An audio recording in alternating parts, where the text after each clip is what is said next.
അങ്ങനെ ഞങ്ങളുടെ ലൈഫിൽ ആദ്യമായിട്ട് പാറുമോളായിട്ട് ഞങ്ങൾ 3 പേരും ഒരുമിച്ച് ഒരു വേദിയിൽ കയറി ഡാൻസ് കളിക്കാൻ പോവുകയാണ് കേട്ടോ. ഇതൊട്ടും തീരുമാനിച്ചിരുന്ന കാര്യമല്ല, പെട്ടെന്നാണ് ഒരു തീരുമാനം എടുത്തത്. ഞങ്ങളുടെ ഇവിടുത്തെ അമ്പലത്തിൽ അവിടുത്തെ കലാപരിപാടികളിൽ ഞങ്ങളും കയറി ഒന്ന് ഷോ ഇറക്കാമെന്ന് വിചാരിച്ചു. ലേറ്റസ്റ്റ് ആയിട്ടാണല്ലോ നമ്മളൊരു ഡാൻസ് പഠിച്ചിറങ്ങിയത്.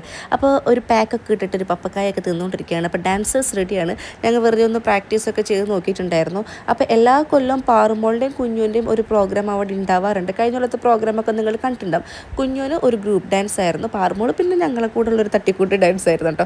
അങ്ങനെ ഇവർ രണ്ടുപേരും ഞങ്ങൾ ആദ്യം തന്നെ മേക്കപ്പ്, അതിനുശേഷം ഞങ്ങളുടെ മേക്കപ്പിലേക്ക് കിടന്നത്. ആദ്യം തന്നെ പറയട്ടെ, എൻ്റെ ഈ ധാവണി ഞാൻ ഫ്ലിപ്കാർട്ടിൽ നിന്ന് മേടിച്ചതാട്ടോ. ഒരു 5-6 കളക്ഷൻ എനിക്കുണ്ട് ധാവണിയുടെ ഫ്ലിപ്കാർട്ടിൽ നിന്ന് മേടിച്ചത്. ഈ ഒരു കളർ കോമ്പിനേഷൻ അഡാറാണ്. പക്ഷേ ഷാള് ഞാൻ സെപ്പറേറ്റ് മേടിച്ചതാണ്. ഷാള് സെയിം ഈ കളർ തന്നെയാണ്.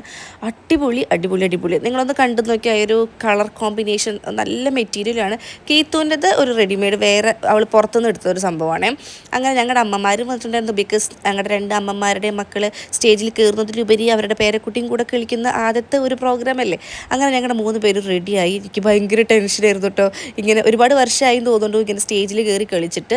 നമ്മുടെ റിലേറ്റീവ്സിൻ്റെ ഒക്കെ കളിക്കുമെങ്കിലും ഇത് പാറുവിൻ്റെ ഡാൻസ് ടീച്ചറാണ്. നമ്മുടെ ഡാൻസ് ക്ലാസ്സിൻ്റെ പ്രോഗ്രാം ഉണ്ടായിരുന്നു. കണ്ണകി ഒരു കോൺസെപ്റ്റ് ആയിരുന്നു. അടിപൊളിയായിരുന്നു മക്കളെ. പിന്നെ നമ്മൾ നമ്മുടെ ഡാൻസ് കളിച്ചു.